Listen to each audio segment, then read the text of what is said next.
Hi, welcome to the review of the Motion LE1700 series tablet.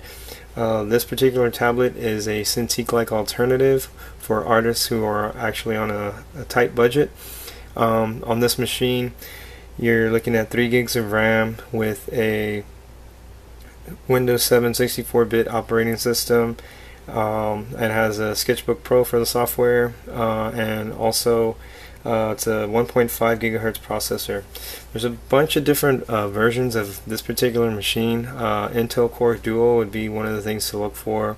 LE1700 as opposed to LE1600 would also be something to look for.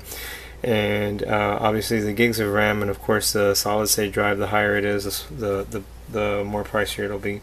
The reason why I'm reviewing this particular machine is because it works very similar to a Cintiq companion as far as like what you can accomplish with it. It's still a tablet that you can draw, and it does have a Wacom technology.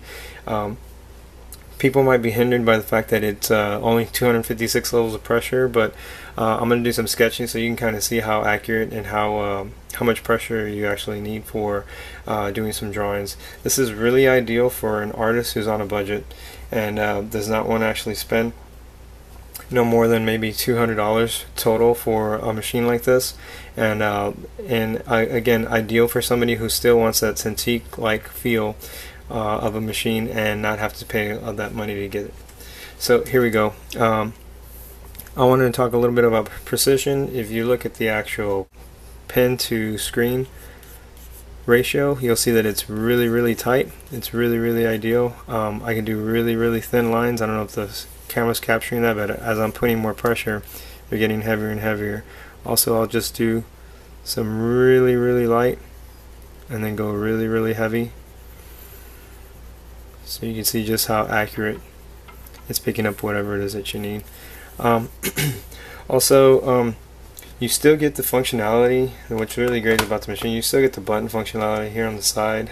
You have actually more buttons than you probably need, or at least for my current workflow, not many that I need to do, but you can still program everything here. Since it is running a 64-bit operating system, you can also run Photoshop on here.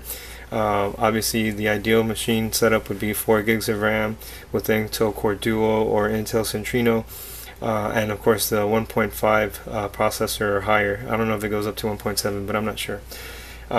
Anything lower than that, probably not ideal, especially when you're running with bigger brushes or you're having to deal with you know, more and more layers and stuff like that. So you'll see some slowdown there as you go. I want to talk about lag. You'll see that it's actually like following me pretty precisely, and obviously when you get to a bigger brush, those things will slow down as you go. But you know, an ideal machine to actually have to do either sketch work.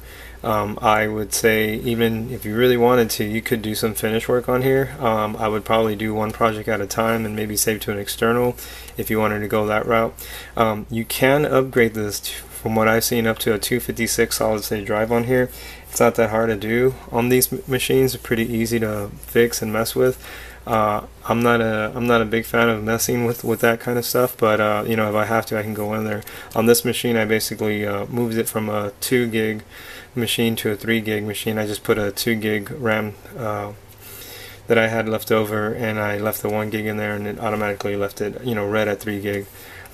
64-bit system on here. I just basically put in something that I had laying around just to see if it actually worked. It loaded in just fine. Not having any issues. One thing I will note is that it actually gets pretty warm. Most of these LE1700s and 1600s get warm. I haven't been on this for too long, but I can still feel like some warmness on it, and actually feel some fan kicking in on the side. So they do get warm. I haven't seen them burn out, and one of the things too for these, I think they automatically shut off once they reach a heating point that they can no longer get to sustain. So they'll just shut off and let you know they're shutting off. It'll resume Windows when it cools off, and etc. So anyway, those are the things I want to point out. Precisions, you're not going to have any problem with those. The screen real estate is pretty nice. If you see it, it's actually more square than it is rectangular, so you actually get more real estate vertically and horizontally. It's at 12.1 going this way, but you'll see that there's actually more space than your standard screen. I wouldn't necessarily consider this ideal for any outdoor activity. You know, if you're outdoor sketching and you want to actually be drawing with one of these machines, you're probably gonna have a really tough time because you know, the luminescence or the NIT of the lights is very, very dim, very, very hard to see. If you're inside an area, much like I'm inside of this room, you're not gonna have any problems at all. So that's one of the downfalls for this machine. Also, another thing is the battery life on this one. If you're buying them used, obviously you'll be, if you're lucky, you'll get one that has an actual hour of battery life.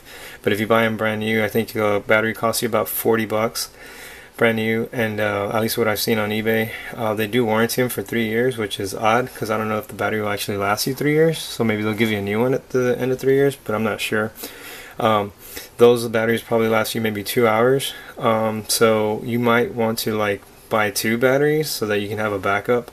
Again, that's only if you're going to be using it outdoors, on the go, and pretty much, you know, at your side at all times. So ideal sketchbook to carry. It's pretty big.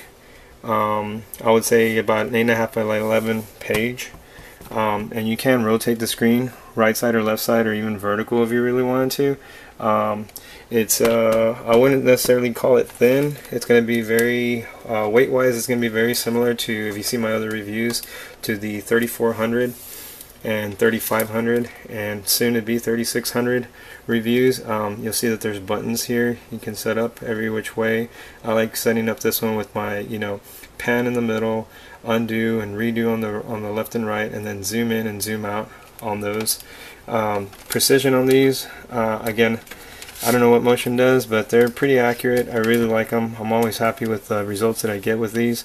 So if you find one, an ideal one would be like the View Anywhere screen, but I will tell you it's not as bright as like you would normally think, as some of the other View Anywhere screens that they have for motion on the more recent machines. This older machine is not as brightly lit, but it's still really pretty good for what it does. Also, for those guys that need to actually have an external to see their actual work, you still have the VGA connection. You have a couple of USB ports, you know, microphones and all that. You can go through all that, you know, on the specs when you go to the actual website to see what they have. But again, artists on a budget who don't want to spend more than 200 bucks when it's all said and done, this is a really ideal machine to get. I would actually keep it if I wanted to like maintain multiple machines, but I think I'm getting ready to get rid of it. So people who are wanting to get one like this and don't want to bother with, you know, searching and hunting down on eBay, let me know. Contact me somehow if you're really interested in one of these. I'm going to do a really quick sketch so you can kind of see what you can do. I'm doing the I don't know what this is, a symmetry thing. You basically click on it, and whatever I do on one side is doing on the opposite side. I'm going to draw very, very quickly just the face, and hopefully you can see that the cursor is right on top where I'm looking, because it's set up exactly where I need it to be so that I can draw whatever it is I need to.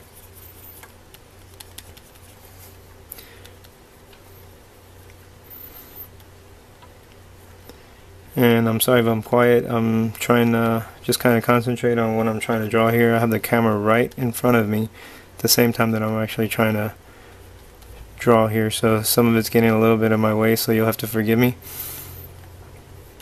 But you can see what the results are getting. Hopefully this is something that you might be interested. This is really ideal as well for people who aren't really sure if they want to go into digital and don't know if they really are ready or prepared to spend the money to go to digital. This is a good way to test it out and see if you like it. I mean, at $200, you're really getting something that's, first of all, something that's inexpensive, you know, in comparison, obviously, and you're getting to test out the actual technology, see if it's something that you feel comfortable with. Also, you also get a chance or a stab at, you know, what it is to go digital without fully, you know, going all out and spending the money to get there.